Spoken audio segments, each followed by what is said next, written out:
دین کی معلومات کے لیے چینل کو سبسکرائب کریں۔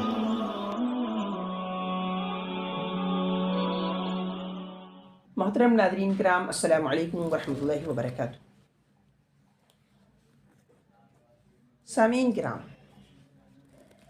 مذہب اسلام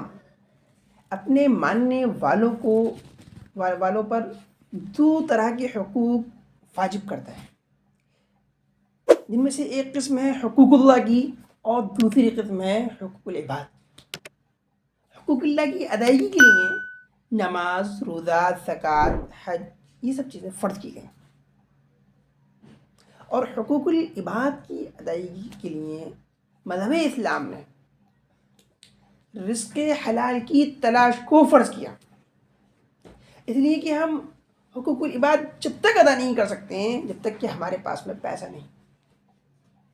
حقوق العباد میں سب سے پہلے انسان کے اوپر خود اپنے جسم کو حلال روزی کھلانا، حلال کمائی سے حاصل کیے ہوئے کپڑے پہنانا فرض ہوتا ہے۔ سب سے پہلے ہر انسان کے اوپر اپنے جسم کے حقوق فرض ہوتے ہیں، اور اس کے بعد میں اپنی بیوی کے، اپنے بچوں کے، اپنے ماں باپ کے، پھر یتیموں کے، بیواؤں کے، مسکینوں کے، پڑوسیوں کے، رشتہ داروں کے حقوق واجب ہوتے ہیں۔ انسان ان سب کے حقوق تبھی اچھی طریقے سے ادا کر سکتا ہے جبکہ اس کے پاس پیسہ ہو۔ اگر پیسہ نہیں ہوگا تو وہ خود اپنے حقوق ادا نہیں کر سکتے، اپنے آپ کو نہیں کھلا سکتا ہے، اسے جو ہے بھیک مانگنا پڑے گی، دوسروں کے احسان تلے رہنا پڑے گا۔ نہ وہ اپنی بیوی کو سکھی رکھ سکتا ہے، نہ اپنے بچوں کو سکھی رکھ سکتا ہے، نہ اپنے ماں باپ کا خیال رکھ سکتا ہے، اور نہ ہی پڑوسیوں اور رشتہ داروں کی خبر گیری کر سکتا ہے، نہ ہی وہ یتیموں کا، بیواؤں کا، مسکینوں کا سہارا بن سکتا ہے،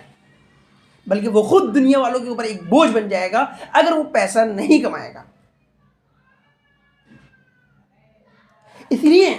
نبی کریم صلی اللہ علیہ وسلم نے ارشاد فرمایا، طلب کسب الحلال فریضۃ بعد الفریضہ، کہ دیگر فرائض کی ادائیگی کے ساتھ ساتھ رزق حلال کی جستجو کرنا، حلال روزگار تلاش کرنا،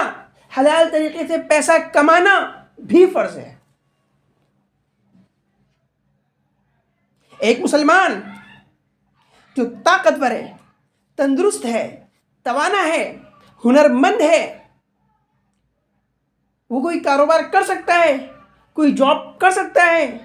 پیسے کما سکتا ہے حلال طریقے سے، تو اس کے لیے جائز نہیں کہ وہ دوسروں کے لیے بوجھ بنے، دوسروں کے سامنے ہاتھ پھیلائے، بلکہ اس کے لیے ضروری ہوگا کہ وہ کوئی حلال کاروبار، حلال پیشہ اختیار کرے، کوئی جائز نوکری تلاش کرے، یہ اس کے لیے ضروری ہے۔ اسلام میں ایسے شخص کی کوئی اہمیت نہیں جو دوسروں کے سامنے ہاتھ پھیلائے،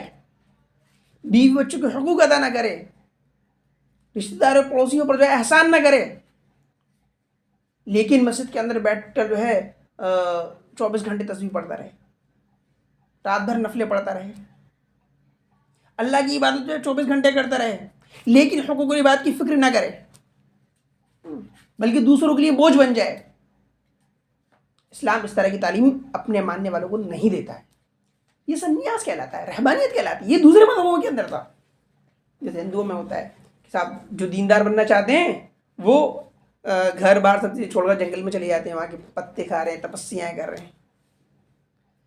یہودیوں کے اندر، عیسائیوں کے اندر رہبانیت، صاحب وہ گرجا کے اندر چلے گئے جو، تو ان کا دنیا سے بالکل تعلق کٹ گیا۔